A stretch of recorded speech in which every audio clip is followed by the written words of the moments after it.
अस्सलाम वालेकुम प्यारे बच्चों, क्या हाल है। उम्मीद है आप सब बिल्कुल खैरियत से होंगे।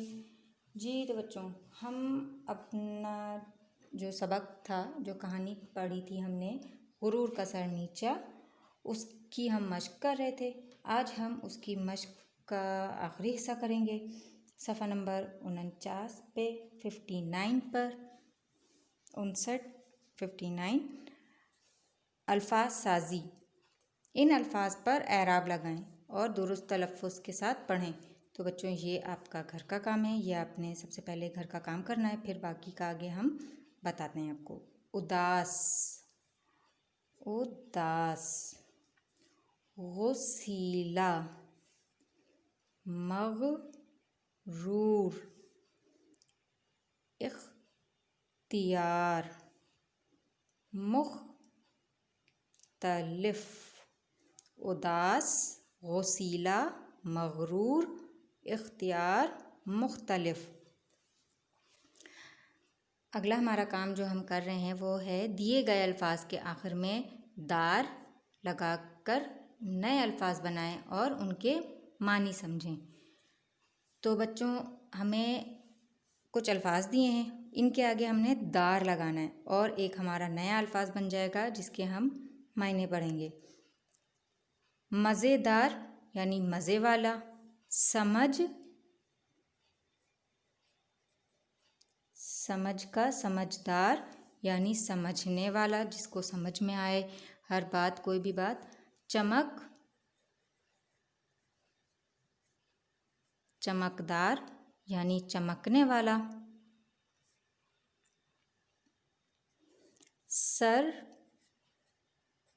सरदार यानी सरबराह या सरदार, जो किसी भी जगह का सरबराह होता है उसे सरदार कहते हैं।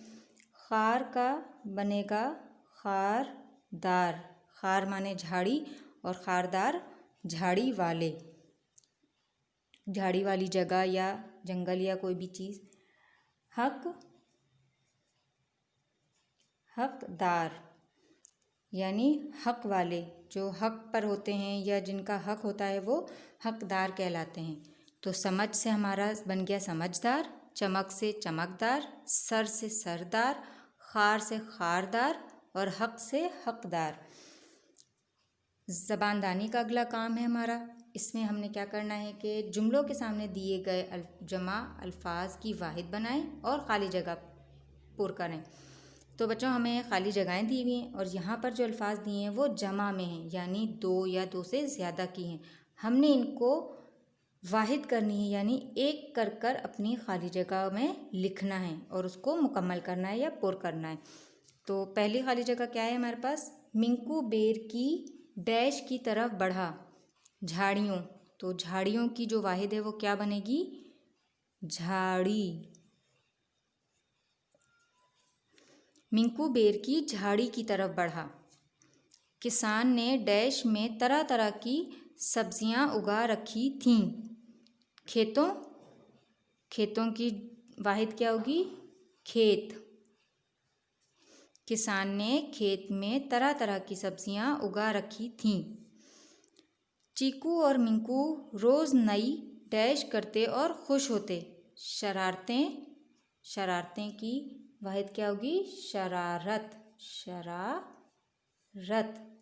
चीकू और मिंकू रोज़ नई शरारत करते और खुश होते। मिंकू किसानों की डैश करने लगा। मिन्नतें, मिंकू ने किसानों की क्या की? मिन्नत। इसकी जमा वाहिद जो है मिन्नत हो जाएगी। मिन्नतों की, मिन्नतें, मिन्नत। कल स्कूल से डैश है छुट्टियाँ। छुट्टियाँ की जो वाहिद है वो क्या होगी? छुट्टी। कल स्कूल से छुट्टी है। जी तो बच्चों, आगे हम आ गए अपना काम सफ़ा नंबर 61 पर 61 पर। ख़त कशीदा अल्फाज के मुतज़ाद बनाएं और ख़ाली जगह पुर करें। जिन अल्फाजों के नीचे लाइन लगाई हुई है उनकी हमने मुतज़ाद यानी उलट लिखनी है और अपनी ये जो ख़ाली जगह हैं उनको फिल करना है।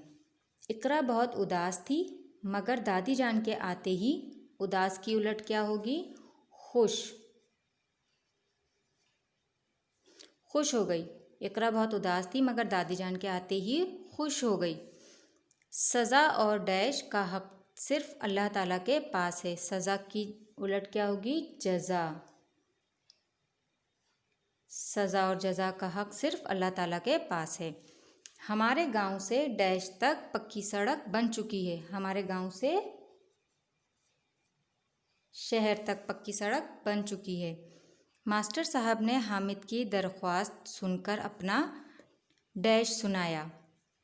दरख्वास्त यानी किसी से रिक्वेस्ट करना और उसकी उलट क्या होगी? हुक्म, यानी उसका हुक्म सुनना। दरख्वास्त, हुक्म। मास्टर साहब ने हामिद की दरख्वास्त सुनकर अपना हुक्म सुनाया। बादशाह बहुत रहमदिल और उसका वज़ीर एक डैश शख्स था। रहमदिल की उलट क्या होगी? बेरहम। बादशाह बहुत रहमदिल और उसका वज़ीर एक बेरहम शख्स था। जी तो बच्चों, आगे आपकी लिखाई की महारत में है, ये आपका घर का काम है। ये आपने ख़ुद बनाने हैं। आपको अब तक अपने अल्फाजों को अपने जुमलों में इस्तेमाल करना आ गया होगा। तो इन अल्फाजों के जुमले आपने बनाने हैं। छलांगें, फुर्तीला, खुराक, थाल, होशियारी। छलांगें, फुर्तीला, खुराक, थाल, होशियारी, इसके जुमले आपने ख़ुद बनाने हैं। तो बच्चों, आज का दर्स और हमारा ये सबक जो है आज ये ख़त्म हुआ। इसी के साथ हमें इजाज़त दें। अपना बहुत ख्याल रखिएगा और अपना ये काम आपने बखूबी करना है। जब तक, अल्लाह हाफ़िज़।